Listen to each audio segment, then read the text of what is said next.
ਜਿਹੜੀ ਅੱਜ ਮੇਨ ਖਬਰ ਇਹੀ ਹੈ ਕਿ ਜੀ ਕੈਨੇਡਾ ਦੇ ਜਿਹੜਾ ਉਹਨਾਂ ਨੇ ਲਾਰੈਂਸ ਬਿਸ਼ਨੋਈ ਗੈਂਗ ਨੂੰ ਟੈਰਰਿਸਟ ਐਂਟੀਟੀ ਐਲਾਨਿਆ। ਉਹਨਾਂ ਦੀ ਪਬਲਿਕ ਸੇਫਟੀ ਮਿਨਿਸਟਰਸ ਨੇ ਕਿਹਾ ਕਿ ਜੀ ਇਹ ਜਿਹੜੀ ਲਾਰੈਂਸ ਬਿਸ਼ਨੋਈ ਗੈਂਗ ਹੈ they have been targeted by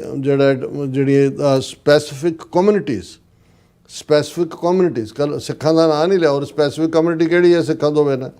specific communities have been targeted for terror, violence and ਹੁਣ ਇਹ ਉਵੇਂ ਹੀ ਹੈ ਕਿ ਬੱਕਰਾ ਜਿਹੜਾ ਉਹ ਕਸਾਈ ਦੇ ਨਾਲ ਨੈਗੋਸ਼ੀਏਸ਼ਨ ਕਰ ਰਿਹਾ ਉਹਨੂੰ ਕਹਿੰਦਾ ਦੇਖ ਤੂੰ ਮੈਨੂੰ ਭਾਵੇਂ ਮਾਰਨਾ ਮਾਰੀ ਪਰ ਜਿਹੜਾ ਨਾ ਤੇਰੀ ਛੁਰੀ ਆ ਉਹ ਜ਼ਰਾ ਤਿੱਖੀ ਹੋਣੀ ਚਾਹੀਦੀ ਇਹ ਨਾ ਖੁੰਡੀ ਹੋਏ ਤਾਂ ਮੈਨੂੰ ਬਹੁਤ ਪੀੜ ਹੋਏਗੀ ਹੁਣ ਤਾਂ ਇਹੀ ਨੈਗੋਸ਼ੀਏਸ਼ਨ ਹੁਣ ਲਾਰੈਂਸ ਗੈਂਗ ਕਿਹਦੀ ਬਣਾਈ ਹੋਈ ਹੈ ਜੀ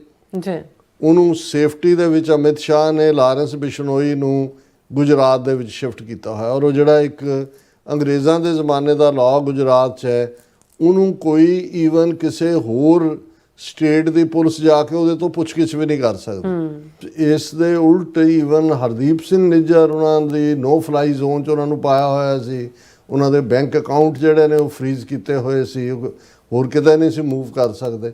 ਜੇ ਇਹਦੇ ਬਾਵਜੂਦ ਕਿ ਉਹਨਾਂ ਨੂੰ ਜਦੋਂ ਇਹ ਪੁੱਛਿਆ ਜਾਂਦਾ ਉਹਨਾਂ ਨੂੰ ਇਹ ਕਿਹਾ ਜਾਂਦਾ ਸੀ ਕਿ ਤੁਹਾਡੀ ਜਾਨ ਨੂੰ ਖਤਰਾ ਹੈ ਤੇ ਉਹ ਪੁੱਛਦੇ ਸੀ ਕਿਹਦੇ ਤੋਂ ਹੈ ਤੇ ਚੁੱਪ ਕਿ ਵੀ ਤੁਸੀਂ ਗਵਰਨਮੈਂਟ ਦਾ ਜਾਂ ਉਹਨਾਂ ਦੀਆਂ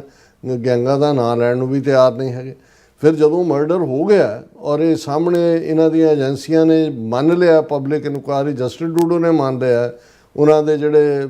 7 ਆਲਾ ਜਿਨ੍ਹਾਂ ਦੇ ਵਿੱਚ ਹਾਈ ਕਮਿਸ਼ਨਰ ਸ਼ਾਮਲ ਹੈ ਸੰਜੇ ਵਰਮਾ ਉਹਨਾਂ ਨੂੰ ਪਰਸੋਨਾ ਨਾਨ ਗ੍ਰਾਟਾ ਡਿਕਲੇਅਰ ਕਰਕੇ ਮੁਲਕ ਚੋਂ ਕੱਢਿਆ ਤੇ ਅਮਿਤ ਸ਼ਾਹ ਦਾ ਨਾਮ ਵੀ ਉਹਦੇ 'ਚ ਆਇਆ ਕਿ ਬਈ ਉਹ ਹੈਡ ਕਰ ਰਿਹਾ। ਅਜੀਤ ਡੋਵਲ ਜ਼ਾਹਰ ਹੈ ਕਿ ਜੇ ਹੁਣ ਨਿਖਿਲ ਗੁਪਤਾ ਕੇਸ ਦੀਆਂ ਹਕੀਕਤਾਂ ਸਾਹਮਣੇ ਆਈਆਂ ਨੇ ਜਿਹੜੀਆਂ ਨਵੰਬਰ 2023 'ਚ ਆ ਗਿਆ ਸੀ ਜਦੋਂ ਫੜਤਾ ਨਿਖਿਲ ਗੁਪਤਾ ਨੂੰ ਜੂਨ ਦੇ ਅਖੀਰਲੀ 29 ਜੂਨ 2023 ਨੂੰ ਅਮਰੀਕਾ ਦੀ ਹਦਾਇਤ ਦੇ ਉੱਤੇ ਚੈੱਕ ਰਿਪਬਲਿਕ 'ਚ ਰੋਕ ਲਿਆ ਗਿਆ ਸੀ